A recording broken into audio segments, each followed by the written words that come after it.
আসসালামু আলাইকুম প্রিয় ফেসবুক বন্ধুরা এবং ইউটিউবের থেকে যারা দেখছেন। আমরা আসছি লক্ষ্মীপুর আছি এখন। এটি হচ্ছে লক্ষ্মীপুর জেলার রামগঞ্জ উপজেলার একটি অংশ। এই রোডটি হলো আপনার আর পানপাড়া থেকে আপনার করপাড়া যাওয়ার রোড। পানপাড়া থেকে করপাড়া যাওয়ার রোড। এরকম রামগঞ্জের প্রতিটা এলাকা, প্রতিটা গ্রামে, প্রতিটা ইউনিয়নের রাস্তাঘাটগুলা দীর্ঘ 16 বছরে এতটা উন্নত হয়েছে যা আমরা সিঙ্গাপুরকে ফেল করার মতো।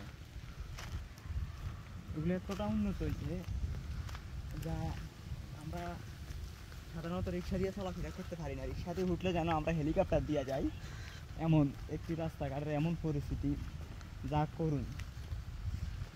এমন পুরা রামগঞ্জ শহরটা একই অবস্থা পরিণত হয়ে আছে। সকলে ফলো করবেন যেন আমাদের যারা আছে প্রতিনিধি রাস্তাঘাটগুলো দ্রুত সংস্কার করার জন্য চেষ্টা করে। আর মানুষ চলাফেরা করার জন্য হলেও রাস্তাঘাট প্রয়োজন। যে রাস্তাগুলো এতটাই ভয়ঙ্কর যা বলার মতো। আপনি যখন যে কোনো গাড়িতে উঠবেন আপনি যেন এখানে বিমানের উপর দিয়ে চলতেছেন, এমন অবস্থা। যাই হোক, সবাই ভালো থাকবেন। আসসালামু আলাইকুম। লক্ষ্মীপুরের সবাই ভালো থাকবেন। আল্লাহ হাফেজ।